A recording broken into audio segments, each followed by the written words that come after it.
বাংলাদেশের স্বাধীনতা সংগ্রামের ইতিহাসে ১৯৭১ সাল এক গৌরবময় অধ্যায়।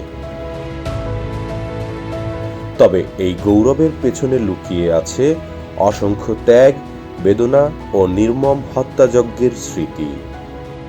সেই ইতিহাসের এক নীরব সাক্ষী পটুয়াখালীর বধ্যভূমি ও গণকবর। মুক্তিযুদ্ধ চলাকালে পাকিস্তান হানাদার বাহিনী পটুয়াখালীতে অভিযান চালিয়ে অসংখ্য নিরীহ মানুষকে আটক করে। তাদের অনেকেই আর কখনো ফিরে যেতে পারেনি আপনজনের কাছে। অমানবিক নির্যাতনের পর তাদের গুলি করে হত্যা করা হতো। সেই নির্মমতার স্মারক হিসেবেই আজও দাঁড়িয়ে আছে পটুয়াখালীর বধ্যভূমি ও গণকবর। পটুয়াখালী পুরনো জেলখানার অভ্যন্তরে পাক সেনারা ভয়াবহ হত্যাযজ্ঞ চালিয়ে গণকবর তৈরি করেছিল। জানা যায়, মেজর নাদের পারভেজের নির্দেশে এখানে দিনে ৬০ থেকে ৭০ জন সহ আনুমানিক ৫০০ জন নিরীহ বাঙালিকে হত্যা করে মাটিচাপা দেয়া হয়।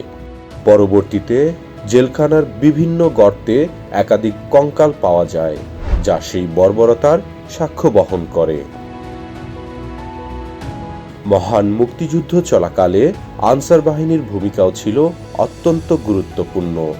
১৯৭১ সালের ২৬শে এপ্রিল দুপুরে পাক বাহিনীর বিমান হামলায় পটুয়াখালীতে ব্যাপক ধ্বংসযজ্ঞ ঘটে। সে সময়ে ডিসি বাংলোর দক্ষিণ পাশে অবস্থানরত ৬ সদস্যের একটি আনসার দল পাক বাহিনীর হেলিকপ্টার লক্ষ্য করে প্রতিরোধ গড়ে তোলে, কিন্তু শত্রুর গুলিতে তারা সবাই শহীদ হন। পরে পাক সেনারা তাদের সেখানেই মাটিচাপা দেয়।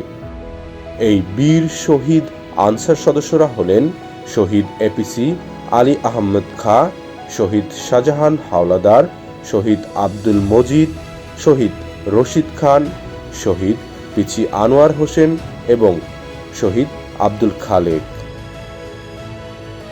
পটুয়াখালী বধ্যভূমি শুধু একটি স্মৃতিস্তম্ভ নয়, এটি আমাদের স্বাধীনতার ইতিহাসের এক গুরুত্বপূর্ণ দলিল। প্রতি বছর বিভিন্ন জাতীয় দিবসে এখানে শহীদদের প্রতি শ্রদ্ধা জানাতে আসেন মুক্তিযোদ্ধা, প্রশাসনের কর্মকর্তা ও সাধারণ মানুষ। নতুন প্রজন্মের কাছে মুক্তিযুদ্ধের সঠিক ইতিহাস পৌঁছে দিতে এবং শহীদদের স্মৃতি অম্লান রাখতে পটুয়াখালী বধ্যভূমি ও গণকবর আজ ইতিহাসের এক জীবন্ত সাক্ষী হয়ে দাঁড়িয়ে আছে। প্রান্তিক কণ্ঠস্বর, নিউজ ডেস্ক।